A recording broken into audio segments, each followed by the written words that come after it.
back to another episode of my Tulane Green Wave Dynasty here on College Football 25. And this time we are going to be doing a Season 3 preview. It's something that I want to start doing before every season in both of these online dynasties, or both of these dynasties. And kind of give a brief overview of what's going on around the country, my thoughts and processes as far as our roster and the depth chart. As you can see at the top, we are currently coming into this season ranked as a number 18 team in the school. We went over the top 25 in the last episode as far as where things are starting off. For the preseason, you see us down here sandwiched between Wisconsin and UTSA, who we will be playing in the regular season this year. As we take a look at our schedule, it starts off pretty interesting. I think our out-of-conference schedule is nice. Going on the road at Duke, South Alabama, we played in a close game last year at Kansas State. They beat us in year one, so looking for our revenge there in Manhattan, Kansas. Then taking on Southern Miss in a rivalry game for the first time this series. Of course, you add in this top 25 matchup against Boston College. And then, of course, finishing it up here with UTSA, who's been really, really good in this series. We are in year three again, and we've had two real successful seasons. Went 11-3 in season one, went 14-1 in year two, including winning the conference and making it to one game away from that championship game before we got beat by Oregon. Came down to the wire, and they ended up winning the national championship. They come in ranked ranked number one. So as we take a look at our roster, it's kind of interesting. We lost a lot of the key guys, I would say, over the past 2 years, including quarterback Tyler Thompson. We are now going to be operating with a true freshman here at starting quarterback, and as we talked about at the end of the last episode, looks like it's definitely going to be Salisi Chin that takes over that spot. Went to practice mode. He plays good. He's got pretty decent caps. He's got the good development trait. Has no glaring weaknesses, has good enough speed. His medium accuracy is kind of the biggest thing that we're going to have to work around and scheme around this year. But I do like what I've seen so far. And then based on kind of going through with all these quarterbacks, Deontay Petway, I'm going to attempt to redshirt him, but he's really going to be the backup quarterback should something happen to Chin long term. In the meantime, Jason Sampson probably going to have some packages and will end up being the quote-unquote number 2 quarterback. Also going to be trying to redshirt Jalen Waddle here. Waddle actually was pretty solid in practice. You see his accuracies are in pretty good spots as long as you keep things closer to the line of scrimmage, but just has a really bad development trait, and there's not but so much growth he can actually have. So I think turning this thing over to Chin, who I thought played really well in practice, I think is going to be the key. We're going to operate with Eric Browning as our number 1 running back, the true freshman, elite development trait, crazy caps. This is a guy that could be one of the best players in all of college football by the end of his career. To begin his career, doesn't really have any physical traits that really make him stand out, but he's got good speed, pretty much the best on the roster outside of Finnerty, who I'm going to try to transfer here, another true freshman power back guy. But good change of direction from Browning. He catches the ball well, feels good to run with. There's just not like a go-to. His juke is probably his biggest strength. It's just something I'd have to get used to in using him. But I think he's going to be our bell cow start of the season guy, with Barnes operating as the power back here in year one. At wide receiver, of course, we bring back Alec Imanner, who was outstanding last year, transferring in from Stanford because he wanted some different play style. And, he had a monster season, leading the country in receptions and receiving yards, 14 touchdowns. He was exceptional. He is absolutely going to operate as the number 1 focus of this offense. Shaz Preston has been really good for us, operating out of the slot over the first 2 years. He's going to continue to do so. Very comfortable with him in that role. Know what he's going to do. With Imanner's transfer in, he had a step down last year after operating as the number 2 in season 1, but still is really good. I mean, catches everything. I know what I'm getting from him. We got a couple of guys here in Kai Preen, Sydney, and Benasser, but it is going to be Trey Bueno that is going to be operating as the number 2. And it's pretty easy to see why. 99 speed, 93 acceleration, catches the ball well, got really good spec catch, pretty solid deep route running. His release is not great, something we're going to watch out for, but 6'1" with 94 jumping as well. I don't think I'm going to be able to use him quite the same way I did Mario Williams. We're certainly going to take deep shots with him. But the former 5-star here from Miami, Florida, really wanted to come here and has got, a great chance to really to develop. And I just really like what he brings in practice. He seemed to stand out more to me than Preen did, but I do like Preen. He'll be operating as our number 4 wide receiver. But yeah, Bueno, Preston, Ironman are going to operate as our top 3. Probably going to have to manufacture some touches from Bueno, but I think Manor and Preston are going to be our leading receivers this year. Gunter, I have liked him in the past. He catches pretty much everything. He's obviously a possession guy. Doesn't have great speed. Myrtle, I've been impressed with in practice. Gives us a little bit more explosiveness at that position. As does Blackassoon, but he doesn't seem to quite be ready. And we are definitely targeting more vertical threats this year as like Myrtle. Left tackle is in an okay spot. Fortenberry, as a redshirt sophomore, certainly has plenty of room to grow and develop. He's got good development, got good caps, just kind of has to come along. Obviously, it's a big step down from what we worked with last year in Emery Jones. But we do have Shadre Hurst and Landry Cannon back, 2 really good left guards there. Gabe Forson is back at center. He's up to an 83 with the boost. Dominic Stewart. So the interior of our offensive line is really strong. And then it looks like we're going to roll with Brady Pence here at right tackle. Like the offensive line, I'm not as excited about it as I was last year, but it's something that we're still working to develop. That'll be a big focus of our recruiting this year, trying to make sure we're getting some impact guys that we can continue to start building around. But our interior of our offensive line is in a great spot now and for the future. Quincy Wiggins, of course, the National Defensive Player of the Year last year.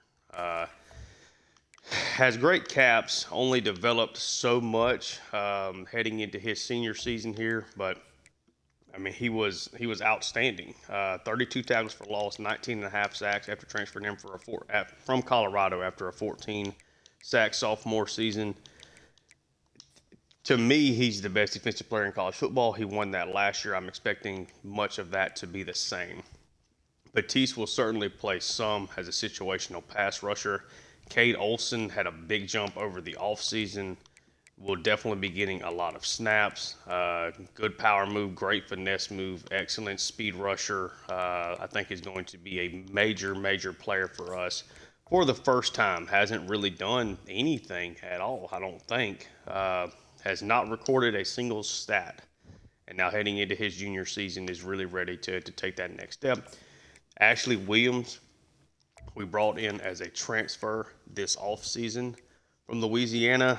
Only got 6 sacks so far in his career, but did have 11 tackles for loss last year, which is a really good number for a computer player.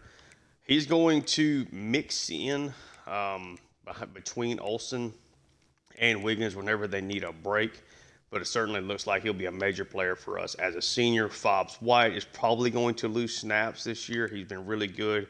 Very, very excited for Darren Burnett, true freshman.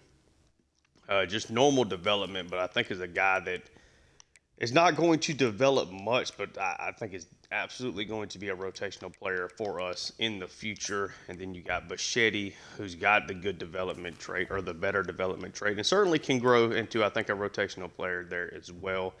Either one of them I'm expecting to play this year, though. Cameron Hamilton is back after leading the interior. He's got 2 excellent true freshmen behind him. Rafael Cantu, star development, 4-star guy from Louisiana. Plenty of room to grow. Very, very excited to see where his future takes him. He should be an outstanding player for us in the future. Mike Ferrier with the boost, already 77 overall. Again, star development, excellent trait. lots of caps. I think the interior of our defensive line is in a very, very good spot moving forward with those two guys.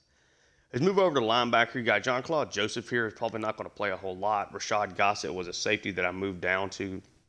Outside linebacker is a true freshman. He has excellent chance at developing into a future player for us.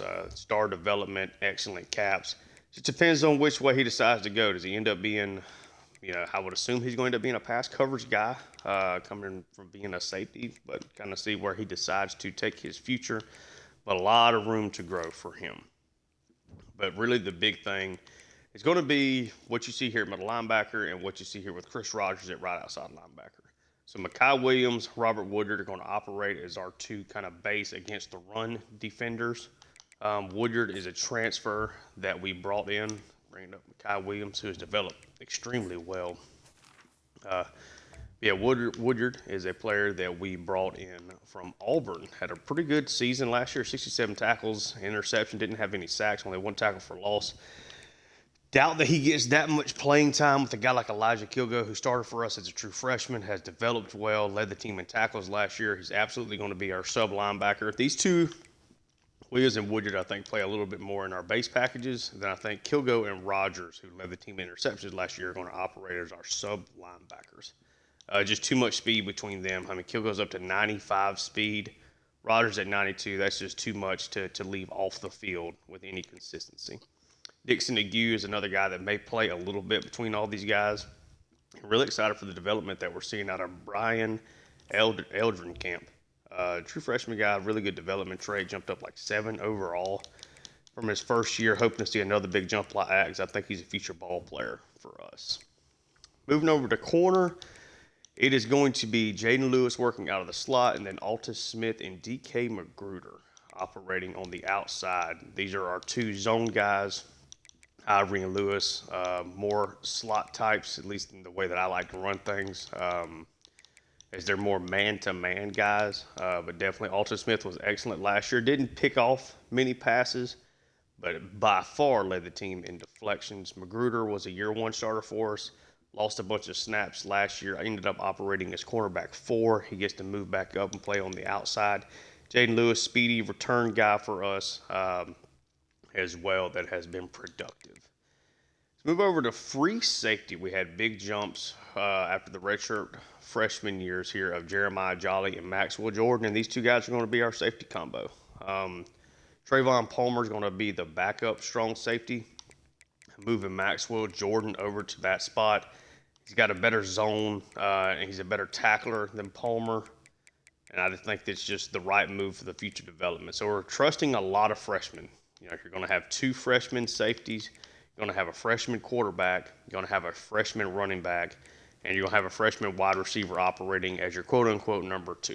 Probably the number 3 true option, but that's where we stand with the roster. We're up to 4 stars as a program, certainly moving things in the right direction. I kind of am worried with our schedule with a freshman quarterback as far as how far this team can go, but there are enough really good senior players here.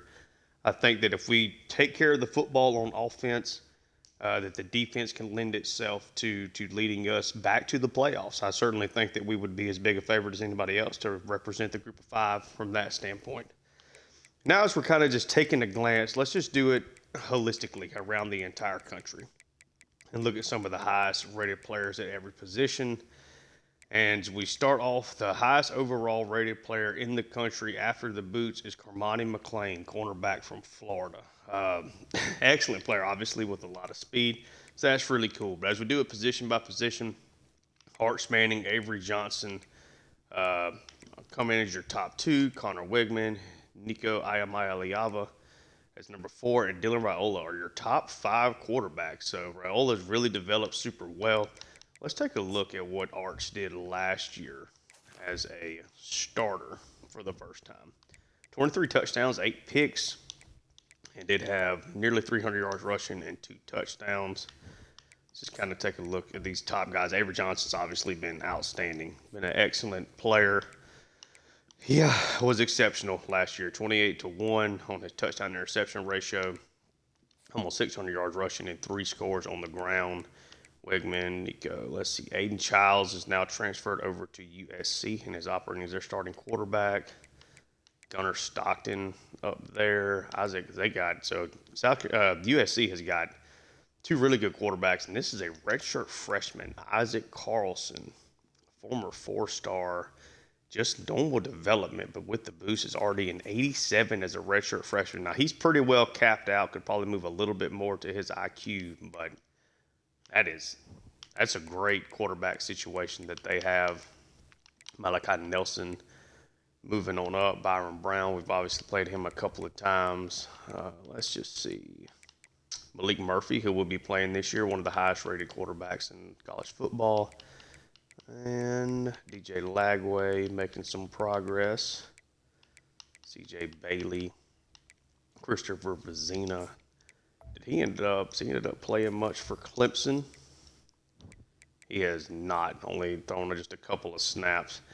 Moving over to running back, Ruben Owens is currently your highest rated running back. Darius Taylor, the former Minnesota running back that transferred over to Penn State. Justice Haynes, Caden Durham, Lamar Sperling. Shout out to Mr. Hurricane and his Buffalo Dynasty. Gavin Salchuk, Richard Young, Jarrett Gibson, Elijah Davis, Jermani Sands. Dylan Edwards, somebody will be playing this year.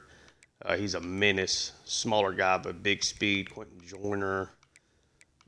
Let's just see. Abu Sama ended up at Tennessee after transferring from Iowa State. There's a lot of really good running backs, a lot of high overalls here. And he transfers to Tennessee after a monster 2025 season, so that's a big pickup for Tennessee.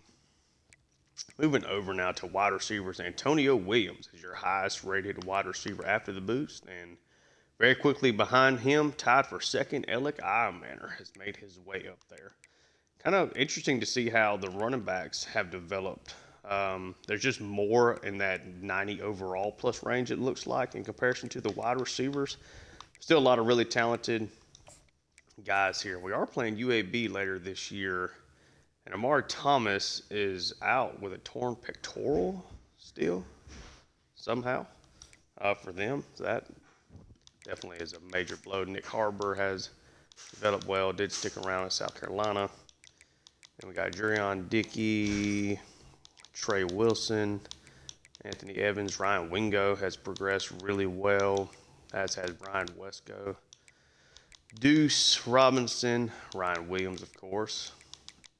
Yeah, a lot of really talented wide receivers that are starting to come into their own. Trying to see who some of the first, really young, actually created in the series players are. There ain't really a whole lot that are standing out as far as guys that have been people that we could have recruited. Looks like Ben Kasavinsky from Ohio State might be the top-rated guy. 85 overall as a redshirt freshman is really strong, though. Moving over to tight end, Luke Haas leading the way. Andrew Saviania.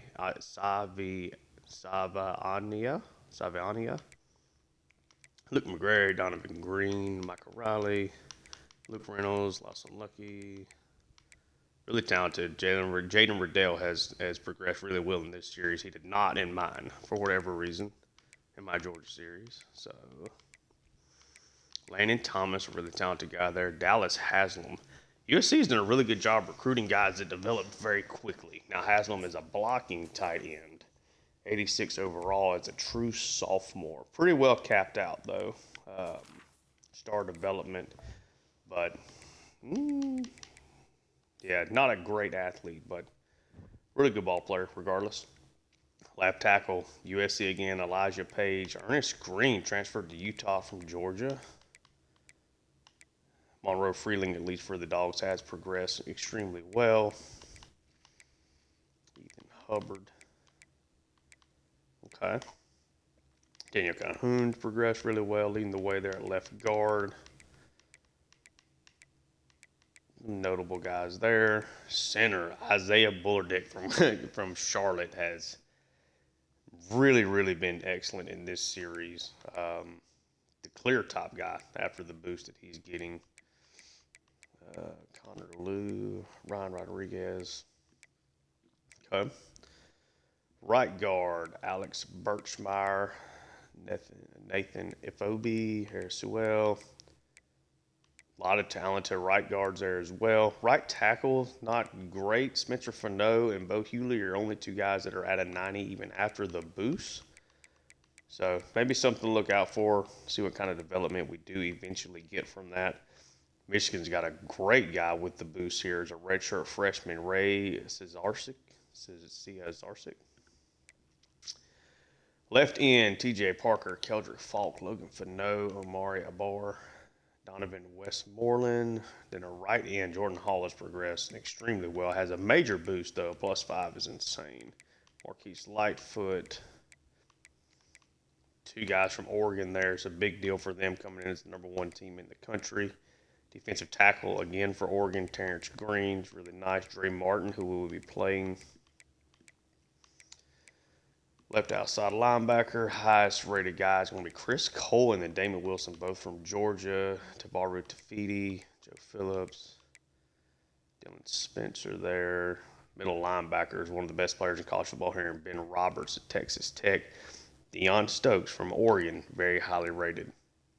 Cameron Pruitt, Troy Bowles, C.J. Allen, Raylan Wilson, a lot of Georgia players there. Miles Graham, Peyton Pierce. Right outside linebacker, the highest rated guy is Tony Rojas. DeMarcus Riddick behind him, and then Elijah Newby, another Oregon player here, and Devin Jackson, Mikael Dingle, Kip Lewis, Chris Jones from Georgia, Tanner Forrest, Kamal Bonner. Again, we saw McLean. Ellis Robinson behind him is the top two highest rated cornerbacks. Smith Snowden, D'Angelo Pons, Antonio White. He's really develops really well for Rutgers there. Let's see. Free safety, Dalton Brooks and Kamari Ramsey are only two guys that are in the 90s after the boost. Jonel Aguero.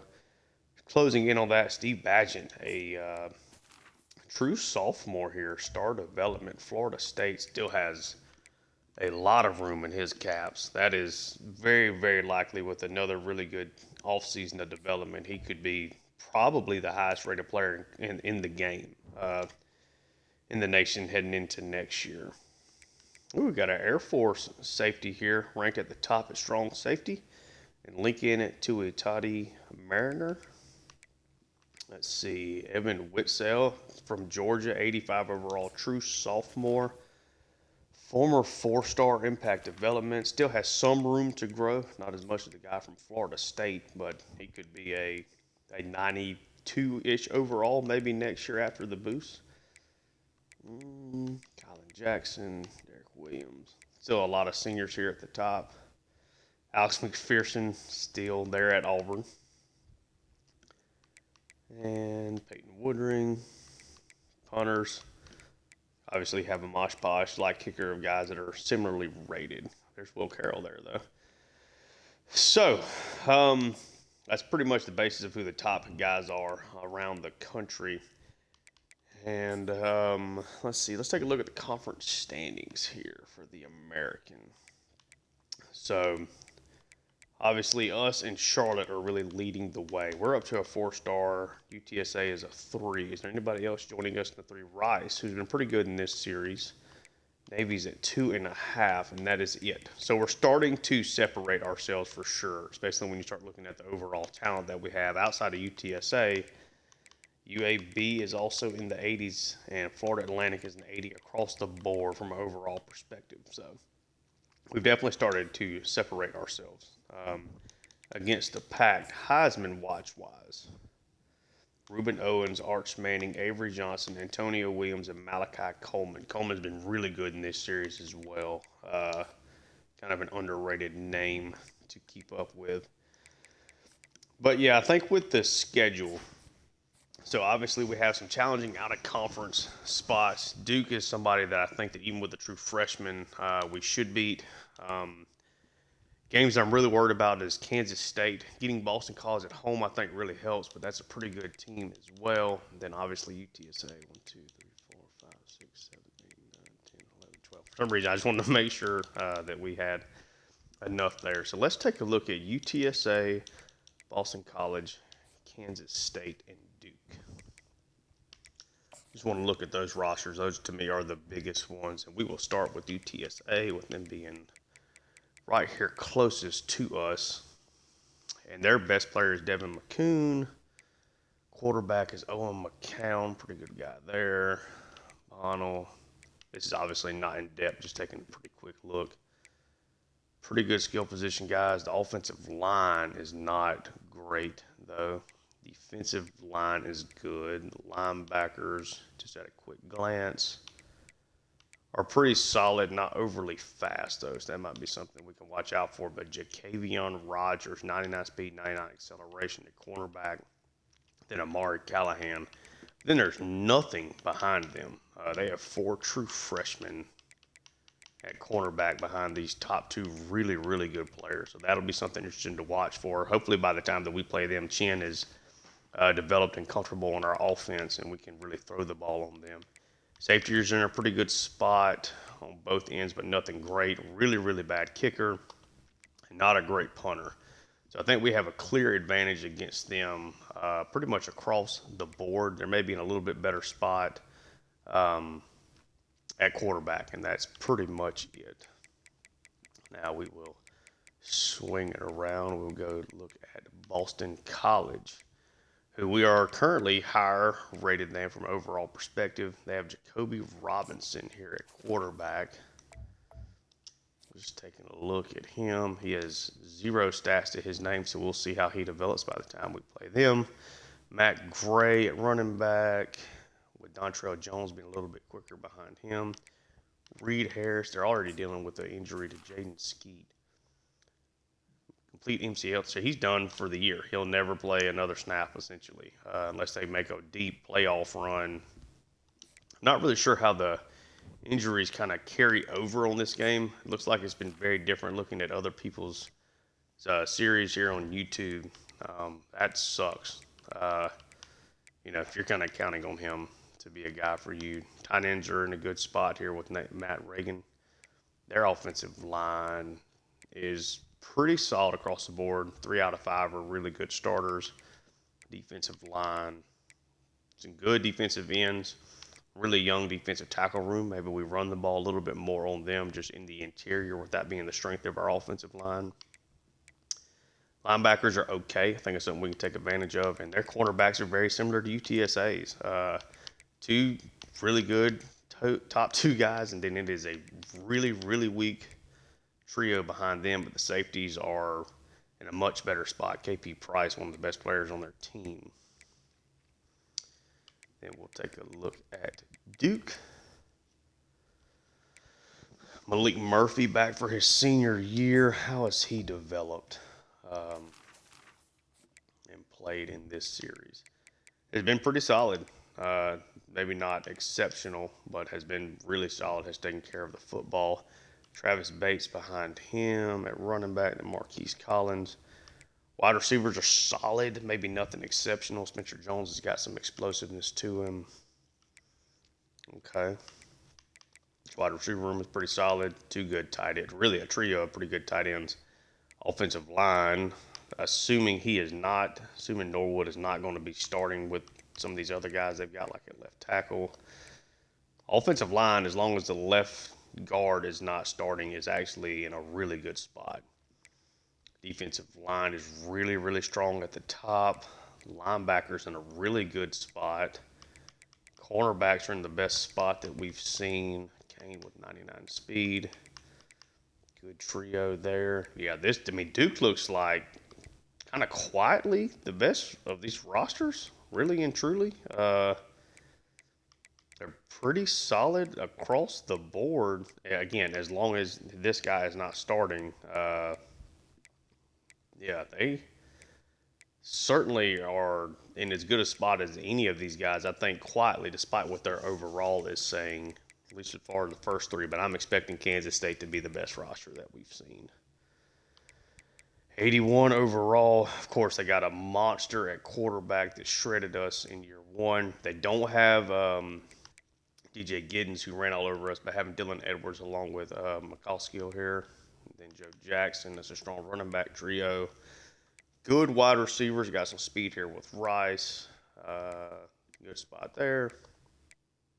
Tight ends, left tackle's good. Offensive line is pretty solid. Doesn't look like it's as good as it was in season 1. Defensive line is really good at ends, not great on the interior.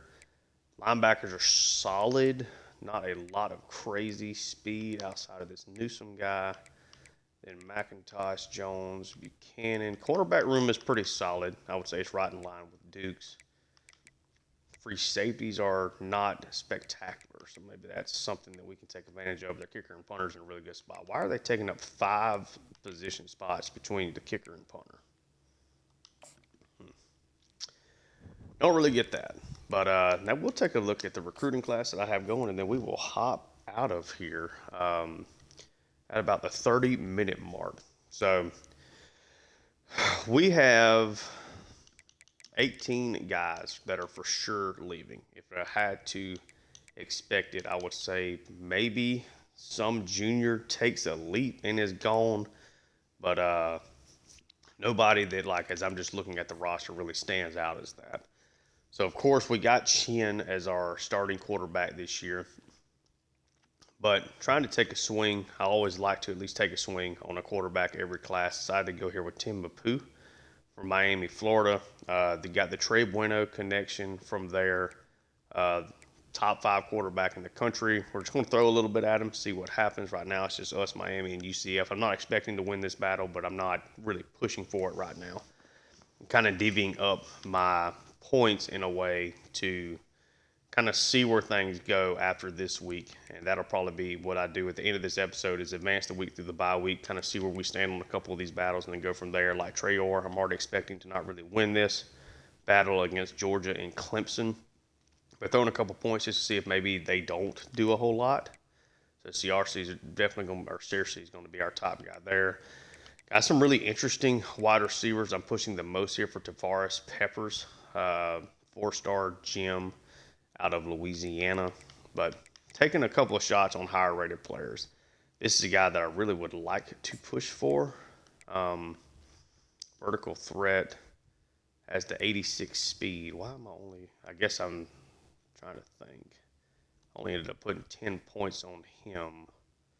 We'll see how that develops after week 1 and go from there. Really need some offensive tackles. We're top for both of these guys here, Mormon and Wake. So trying to throw points there. We need some more guards. We're still good on the interior, but this Silva guy is definitely somebody I'm excited to potentially bring in. No centers.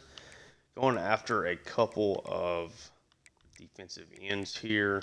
Need bodies, and we took a big leap for all of these guys through the, just the scholarship offer. Defensive tackle I was looking at, I think 4 guys here, ended up kind of squeezing it down to these 2.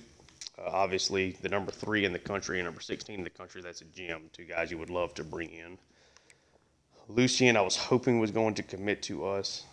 Originally, or no, he was not the one. It was Hewitt. I was hoping was just going to commit to us. Immediately, I feel like we're in a good spot here for these 3 guys, at least at the current standing. Douglas, I'm excited for. We took a big leap with him. Hopefully, we can bring him in. Jen. Cornerback room, we finally need to start adding names here, really for the first time in this series. This was a very young cornerback room whenever I took over the program, so now it gives us a chance to try to start building our own guys. So we're looking at the number 2 player in the entire country here in Marcus Brinkley. Took a big jump up for him after offering the scholarship from Louisiana. Got Kofi Ajala here. Really only us and Ole Miss offered him a scholarship, so you've got to feel at least pretty solid there. And then Josh Malik. I want to say, is it this guy that's got the 99 speed? No, it's 99 speed for Bickley. So obviously would love to bring him. Jimmy, oh, my bad.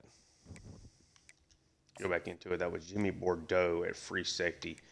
Really is kind of a spot, strong safety more so, that I'm really struggling to fill with like high impact guys. So just kind of constantly looking at these 4-star free and strong safeties, see who eventually fills that spot. We may have gotten one here in Quan Farrell.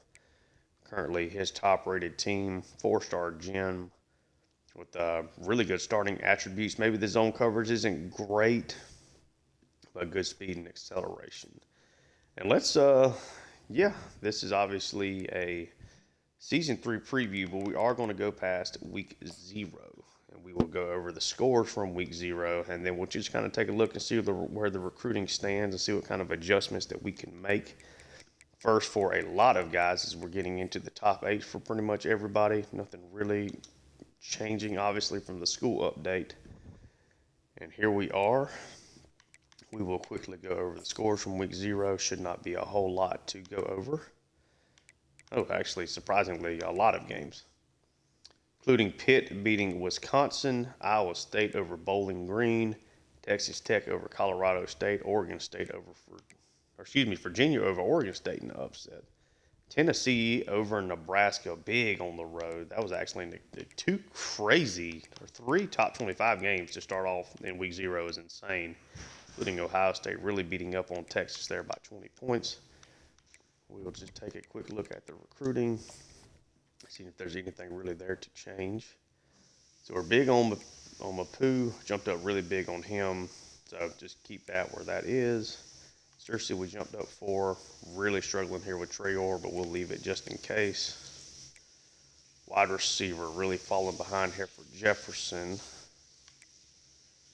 Looking really good for Peppers, good for Kutcher, good for Allen.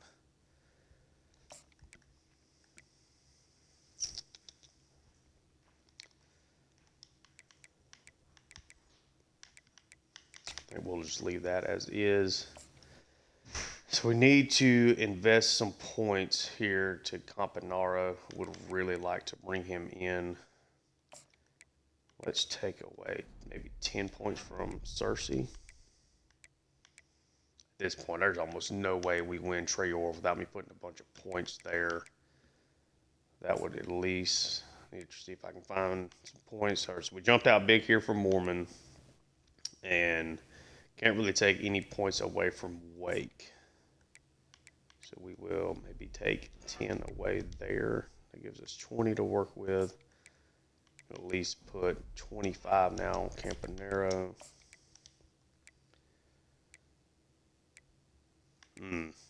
Fell way behind here for Lawrence. Jumped big on Silva. Miami looks like they are going to absolutely take this one unless I invest a lot of points. Let's just take a look and see. So looking pretty good for these two battles, at least early on. Ismail looking good for him as well. Fuller, nice job through the week 1 as well with Toon. Still leading for all of the linebackers. Up big there for Douglas. Looking really good for the cornerback room so far, so we'll definitely leave those alone. That looks fine. Okay, so we're leading for a lot of these guys. And again, even going after a guy like Campanaro here is more just kind of want to bring him in. Jeffers, this is definitely something I'm worried about, but this trio we look pretty good for. Let's add some more. We'll add another 5 here to Campanaro, see if we can overtake Liberty there.